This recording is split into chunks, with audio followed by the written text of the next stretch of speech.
হিসাব থেকে আয় ব্যয় হিসাব প্রস্তুত করতে নিম্নের ধাপগুলো অনুসরণ করতে হয়। প্রাপ্তি ও প্রদান হিসাবের ক্রেডিট পক্ষের দফা সমূহ। মুনাফা জাতীয় আয় সমূহ।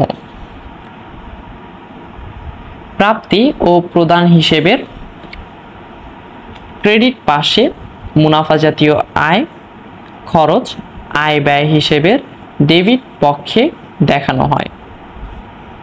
মূলধন জাতীয় ব্যয়।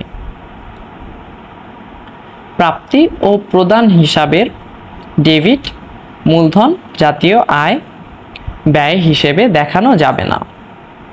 এটি উদ্বৃত্ত পত্রে সম্পদ পাশে দেখানো হয়। বিগত বছরে বকেয়া খরচ পরিশোধ। প্রাপ্তি ও প্রদান হিসেবে ক্রেডিট পাশে বিগত বছরের বকেয়া খরচ আয় ব্যয় হিসাব দেখানো যাবে না।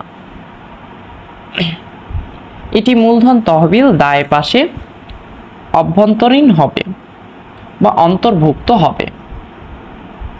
অগ্রিম খরচা বলি।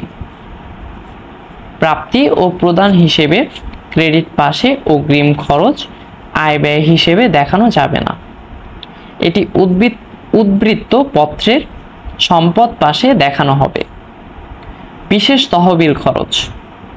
প্রাপ্তি ও প্রদান হিসাবের ক্রেডিট পাশের বিশেষ তহবিলের খরচ আয় ব্যয় হিসেবে দেখানো যাবে না। এটি তহবিলের খরচ হিসেবে সংশ্লিষ্ট তহবিল থেকে বাদ যাবে। সমাপনী উদ্বৃত্ত। প্রাপ্তি ও প্রদান হিসাবের ক্রেডিট পাশের সমাপনী উদ্বৃত্ত আয় ব্যয় হিসেবে ধরা যাবে না। এটি উদ্বৃত্ত পত্রের সম্পদ হবে। প্রাপ্তি ও প্রদান হিসাবের